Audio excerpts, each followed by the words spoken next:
Você ficou sabendo que é possível trocar o seu financiamento, que está com uma parcela alta, por um consórcio com uma parcela muito menor? Fica até o final do vídeo que eu vou te explicar tudo o que você precisa saber sobre esse processo.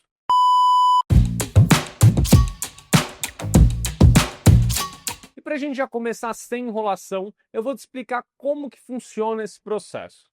Quando você tem um financiamento ativo, é possível você usar cartas de consórcio que já estão contempladas para que o consórcio, a administradora, quite o financiamento e você passe a dever apenas para a administradora.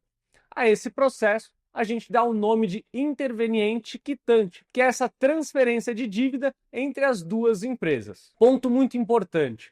Não é possível utilizar o consórcio para amortizar uma parte do financiamento. Se isso fosse possível, você estaria devendo ainda ao banco que fez o seu financiamento e também deveria uma parte à administradora. Então a sua casa não pode ficar alienada ao mesmo tempo para as duas empresas. Por esse motivo, ou você quita totalmente o financiamento com o seu consórcio ou nada resolvido. Então, esse é o primeiro ponto. Se você tem 500 mil de saldo devedor no seu financiamento, você precisa de pelo menos 500 mil de crédito para fazer esse processo todo. E o que se busca principalmente com essa troca é uma dívida mais barata.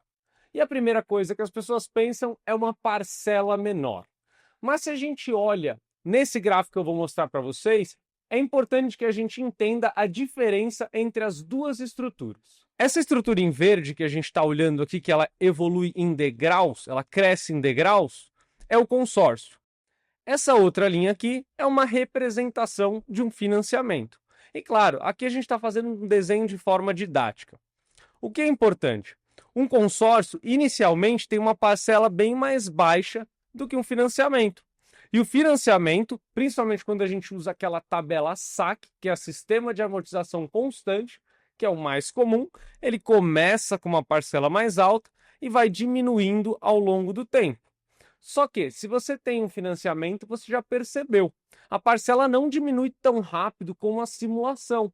Isso acontece porque existe o reajuste da TR no financiamento, o que muita gente não sabe que acontece. Financiamento tem sim reajuste ao longo do tempo, e isso acontece mensalmente.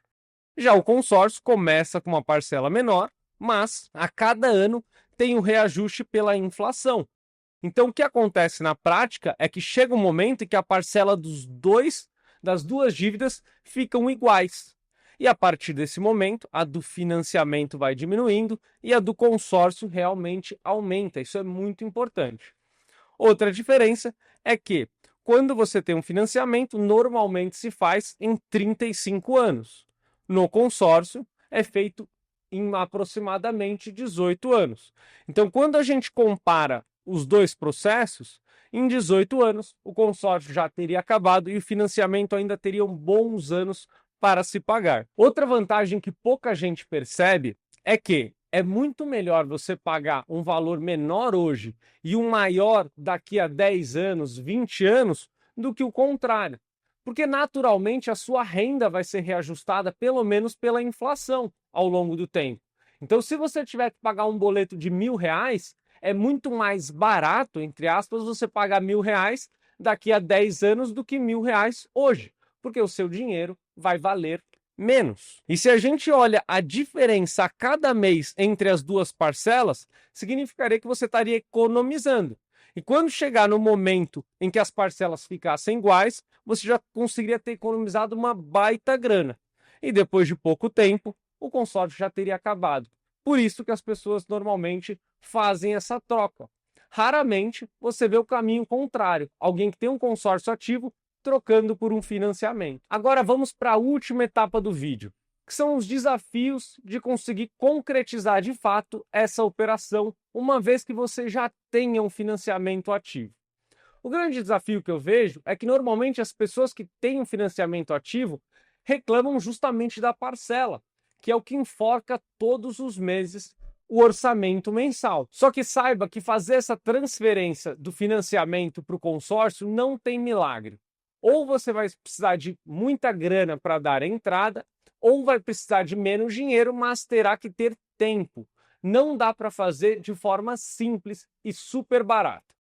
Eu vou listar as opções que você tem da forma mais rápida para a forma mais demorada. A primeira opção que a gente tem é comprar uma carta já contemplada. Se você me acompanha aqui no canal, você sabe que é possível comprar cartas contempladas de pessoas que usam o consórcio como investimento. Nesse cenário, a pessoa teria sido sorteada e você paga para ela um ágio para que você assuma o crédito dela e também as parcelas. Nesse cenário, você vai ter uma entrada média, uma entrada de 30% a 40% e vai assumir o resto das parcelas. Nesse momento, você já vai poder dar entrada no processo de interveniente quitante. Ponto importante: as parcelas no consórcio serão consideradas altas. E eu considero alta nesse exemplo aqui em relação aos outros processos. Ainda serão menores do que no financiamento, mas em relação aos outros métodos, a gente vai ter uma parcela mais alta. Segunda estratégia: usar lance livre. Aqui é quando a gente compra uma carta e realmente dá um lance muito competidor para conseguir contemplar o mais rápido possível.